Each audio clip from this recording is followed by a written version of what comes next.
갈라디아서 6장에 기록된 이 말씀을 통해서 하나님께서 주시는 은혜를 우리가 함께 나누기를 원합니다. 여러분, 오늘 이 갈라디아서 6장 말씀에는 이 갈라디아서 5장 말씀에 이어서 성령을 따라 사는 삶은 어떤 것인가, 이 공동체 속에서의 성도의 삶에 대해서 기록을 하게 됩니다. 이 바울은 예수를 믿음으로 거룩한 성도가 되었기 때문에 이제 공동체 속에서 어떤 삶을 살아야 할 것인가, 이 삶에 대해서 설명을 하고 있는 것입니다. 그래서 여러분 1절 말씀에 보시면 교회 안에서 이 범죄한 사람이 드러나게 될 때 어떻게 해야 되는가, 이 실제적인 예를 들어 설명을 하게 됩니다. 여러분 1절 말씀에 보시면 형제들아, 사람이 만일 무슨 범죄한 일이 드러나거든 신령한 너희는 온유한 심령으로 그러한 자를 바로잡고 너희 자신을 살펴보아 너도 시험을 받을까 두려워하라 라고 말씀을 합니다. 여기 범죄한 사람이라는 뜻은 미끄러진 사람, 옆으로 떨어진 사람이라는 뜻입니다. 말씀에서 떨어진 자, 말씀에서 벗어난 사람이라는 뜻입니다.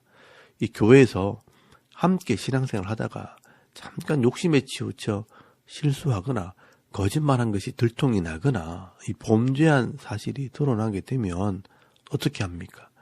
세상 사람들은 저 사람 알고 봤더니 참 나쁜 사람이네 하면서 손가락질을 하거나 뒤에서 수근수근 하거나 아니면 대놓고 죄를 지었다고 정지하기 쉬울 것입니다.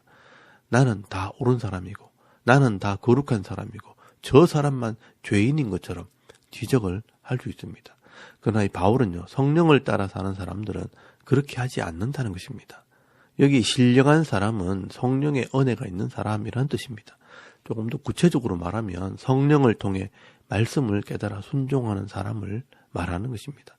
이런 성령의 사람은 온유한 심령으로 그러한 자를 바로잡아 주라. 여기에 바로잡아 준다는 말도 고치다, 수리하다, 회복시키다 라는 뜻입니다. 이 말씀을 따라 사람을 대한다는 것입니다. 그리고 여기서 끝나는 것이 아니라 이 성령의 사람은 다른 사람을 도와줄 뿐 아니라 자신을 돌아보는 사람입니다.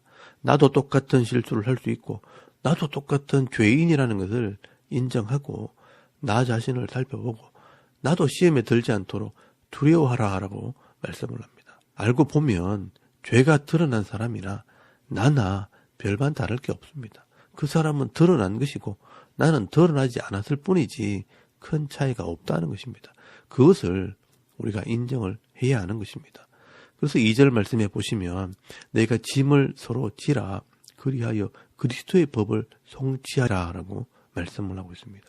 여기 짐이라는 것은 혼자 지게 감당할 수 없는 무거운 짐을 말하는 겁니다. 인생의 무게, 이 질병이나 감당할 수 없는 이 고통을 말하는 것입니다.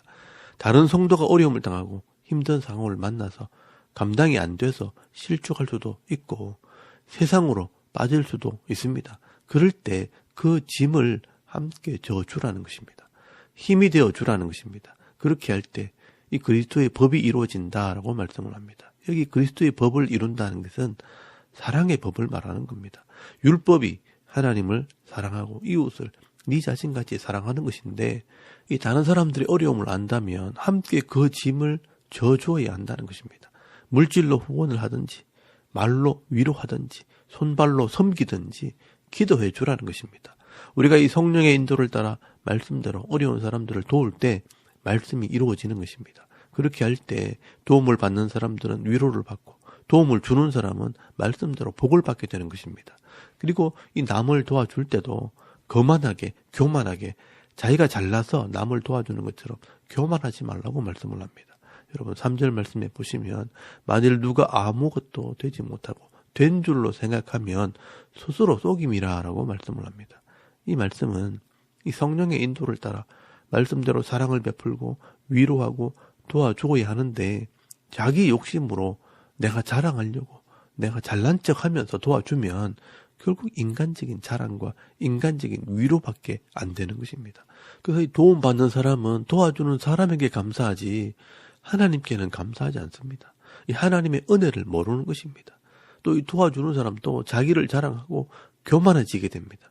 또 알아주지 않으면 삐지거나 도리어 사람을 비난하는 일들이 일어나게 되는 것입니다. 그래서 이 그리스도의 법이 성취가 되는 것이 아니라 사람들이 상처를 받게 되고 서로 비난하고 나누어지는 일들이 일어나게 되는 겁니다. 그러므로 절대로 인간적으로 교만함으로 남을 도와주는 일을 해서는 안 됩니다.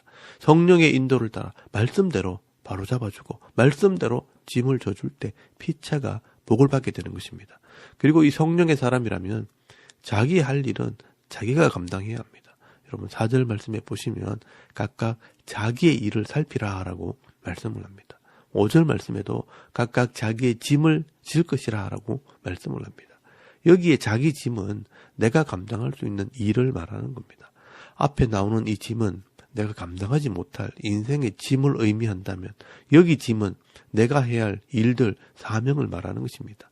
여러분 교회 안에서 내게 주어진 직분이 있습니다. 내가 해야 할 일이 있고 내가 감당해야 할 일은 당연히 해야 할 일입니다. 이것은 자랑거리가 아닙니다. 이 일을 잘 감당할 때 교회가 온전히 세워지는 것입니다. 이 바울이 말하는 것을 반대로 이야기하면 자기 할 일은 제대로 하지 않으면서 다른 사람의 허물이 드러나면 그 허물을 들추고 다니면서 정죄하는 사람이 되어서는 안 된다는 것입니다. 성령의 사람이라면 다른 사람의 허물이 드러나도 정죄하기보다는 온유한 마음으로 그 사람을 바로잡아주고 또한 이 감당하지 못할 일을 당하는 사람이 있다면 함께 짐을 져주고 그리고 내가 해야 할 일이 있다면 믿음으로 감당해내는 사람이 바로 성령의 사람이라고 말씀하고 있는 것입니다. 이런 모습이 성령의 열매라고 할 수 있는 것입니다. 이런 사람은 어디를 가든지 가는 곳마다 귀하게 쓰임받게 되고 또 이 다른 사람의 위로자로 살게 되는 것입니다. 오늘 저와 여러분도 이 신앙생활 하는 중에 자신을 잘 살펴서 내가 감당할 몫을 잘 감당하면서 다른 사람들의 짐을 져주는 이 성령의 사람이 다 되줄 수 있길 바랍니다. 그리고 6절 말씀에는 가르침을 받는 자는 말씀을 가르치는 자와 모든 좋은 것을 함께 하라라고 말씀을 합니다. 이 가르침을 받는 자들, 이 성도들은 말씀을 가르치는 자, 이 목사와 이 교육자와의 관계 속에서 모든 좋은 것을 함께 하라는 것은 이 보통 대우를 해주라, 챙겨주라라고 해석을 많이 합니다. 그러나 여기서 이 분위기를 볼 때 이 바울이 하나님의 말씀을 가르쳤을 때 이 갈라디아 교회 성도들이요 바른 은혜를 받아서 하나님께서 주시는 이런 은혜와 복을 보여주라 그런 의미가 더 큽니다. 여기 함께 하라는 말은 코이노네요 함께 나누라 공유해라 교제해라 라는 말입니다. 이 코이노네오의 이 명사형이 코이노니아라는 말입니다. 교제 나눔이라는 말입니다. 그렇기 때문에 이 말씀을 배운 사람들이 그 말씀을 따라 믿음으로 순종할 때 하나님께서 은혜와 복을 주실 때 그 받은 은혜를 함께 코이노니아 나누라는 것입니다. 물질도 나누고 은혜도 나누고 간증하면서 더 풍성해지는 것입니다. 세상 사람들은요 자기를 자랑하고 교만하지만 이 성도들은 코이노니아 은혜를 서로 나누게 될 때 하나님의 영광이 드러나게 되는 것입니다. 이렇게 성도들이 말씀대로 순종해서 복을 받고 행복한 신앙생활을 하는 것을 보면 말씀을 가르치는 사람들이요 더 기쁨을 누리게 되는 것입니다. 여러분도 하나님께서 주시는 은혜가 있으면 함께 나눔으로 더 풍성한 삶을 누리시길 바랍니다. 그리고 7절에서 10절까지 말씀해 보시면 이런 성령의 인도를 따라가는 삶을 계속해서 살아야 할 것을 권면합니다. 왜냐하면 이 성령의 인도를 따라 살아가는 삶이 쉽지 않습니다.